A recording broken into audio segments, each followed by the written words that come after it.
Lenskart की जो सच्चाई सामने आई है वो केवल चौंकाने वाला नहीं है बल्कि चिंताजनक भी है। अब जाहिर है इस बात को लेकर काफी ज्यादा विवाद हो रहा है और अभी भी अगर आपको लगता है कि ये कोई अकेला मामला है तो टीसीएस नासिक में 9 एफआईआर दर्ज हो चुके हैं। टेक महिंद्रा और इन्फोसिस पर भी सिमिलर एलिगेशंस सामने आए हैं। ये एक पैटर्न है और आज हम इसका पूरा सच आपके सामने रखेंगे, फैक्ट्स के साथ, डॉक्यूमेंट्स के साथ और कानून के साथ। तो वीडियो को अंत तक जरूर देखें और चैनल को सब्सक्राइब जरूर कर लें।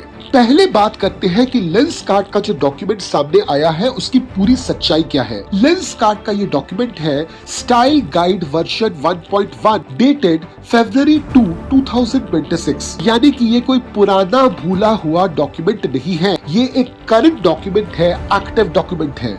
इस डॉक्यूमेंट के पेज नंबर 7 में एक्सप्लिसिटली लिखा है bindis and clutches are also prohibited, religious threads और wrist bands must also be removed. और उसी पेज पे लिखा है if you wear a hijab it should be black in colour, videos of hijab tutorial would be circulated for ease.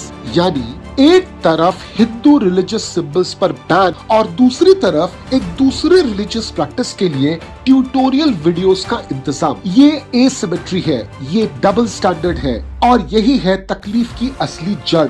Page number 10 पर सिंदूर के बारे में लिखा है अप्लाई इट स्पैरिंगली, मतलब एक मैरिड हिंदू महिला को बताया जा रहा है कि उनको सिंदूर कितना लगाना है। जब ये डॉक्यूमेंट वायरल हुआ, लेंसकार्ट के सीईओ पीयूष बंसल ने पहले कह दिया कि ये डॉक्यूमेंट इनएक्यूरेट है, फिर उन्होंने कहा कि ये आउटडेटेड है।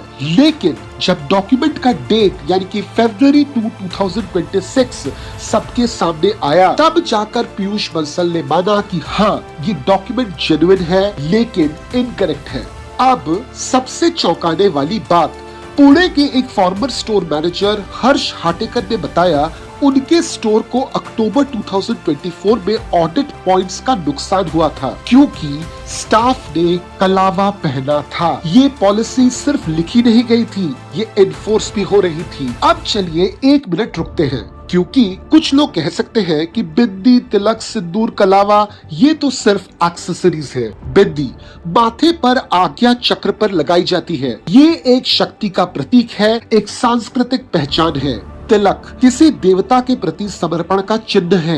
एक हिंदू के लिए तिलक उतना ही सेक्रेड है जितना एक सिख के लिए पगड़ी। सिंदूर एक मैरिड हिंदू महिला की सबसे पवित्र पहचान। और जब डॉक्यूमेंट में लिखा जाता है कि इसी सिंदूर को स्पैरिंगली लगाना है तो इसका मतलब है इंट्रूजन, अपमान। कलावा ये सिंबल है पूजा के बाद देवता का आशीर्वाद कलाई पर धारण करने का।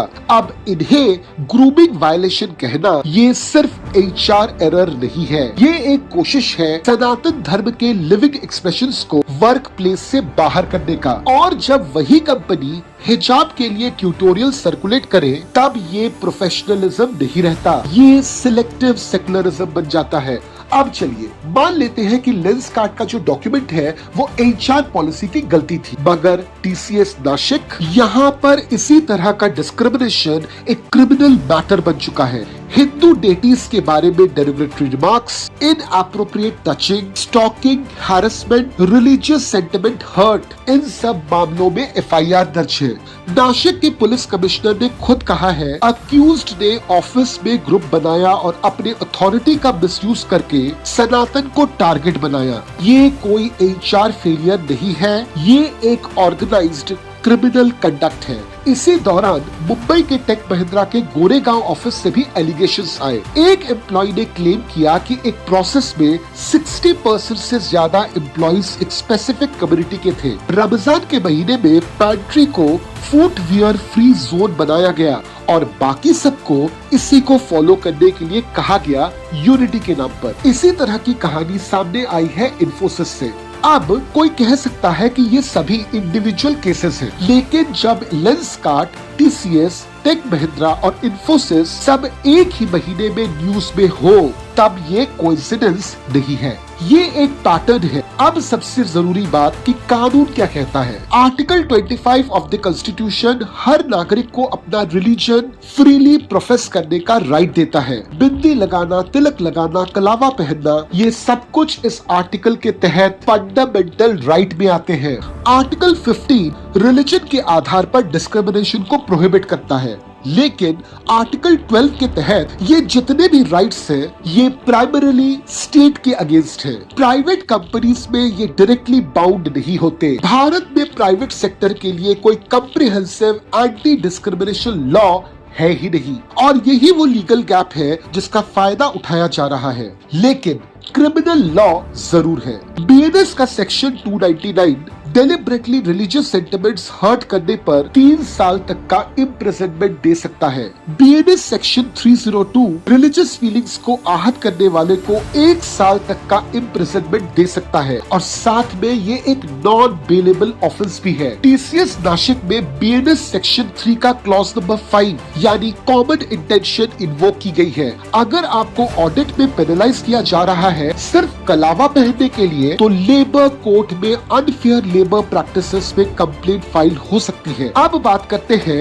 एक्शन की। अब या तो आप एम्प्लॉय हैं, या फिर कंज्यूमर, या फिर एक आम सिटीजन। अगर आप एम्प्लॉय हैं तो अपने एम्प्लॉयर का ग्रूमिंग पॉलिसी डॉक्यूमेंट मांगे, वो भी रिटन में। अगर उसमें किसी एक रिलीजन को फेवर किया गया है तो एचआर को रिटन कंप्लेंट दे। अगर एक्शन नहीं हुआ, लेबर कमिश्नर को कंप्लेंट फाइल करे। कलावा, बिंदी, तिलक, इन सब चीजों के वजह से अगर आपको पेनल्टी हो तो बीएनएस सेक्शन 299 के तहत एफआईआर की पॉसिबिलिटी है। अगर आप कंज्यूमर हैं तो बॉयकॉट आपके लिए सबसे पावरफुल इकोनॉमिक टूल है, और अगर आप एक आम नागरिक हैं तो डिमांड करें private sector anti discrimination act, demand करें इक्वल रिलीजियस अकोमोडेशन गाइडलाइंस। अपने एमपीज को लिखिए, सोशल मीडिया पर इस डिमांड को रेज कीजिए, और सबसे इम्पोर्टेंट डॉक्यूमेंट करिए, रिकॉर्ड करिए, शेयर करिए। याद रखिए, एक देश जहां की 80% पॉपुलेशन हिंदू है, वहां बिंदी को ग्रूमिंग वायलेशन कहना ये सिर्फ एक एचआर मिस्टेक नहीं है, ये एक सिस्टमैटिक प्रॉब्लम है जिसका जवाब कानून से, मार्केट से और आपकी आवाज से आनी चाहिए। ये वीडियो शेयर करें, कमेंट करें और सब्सक्राइब करना बिल्कुल ना भूलें, क्योंकि ऐसे टॉपिक्स पर कन्वर्सेशन जरूरी है। मैं आपसे वापस मिलता हूँ अगले वीडियो में एक नए टॉपिक के साथ। जय हिंद।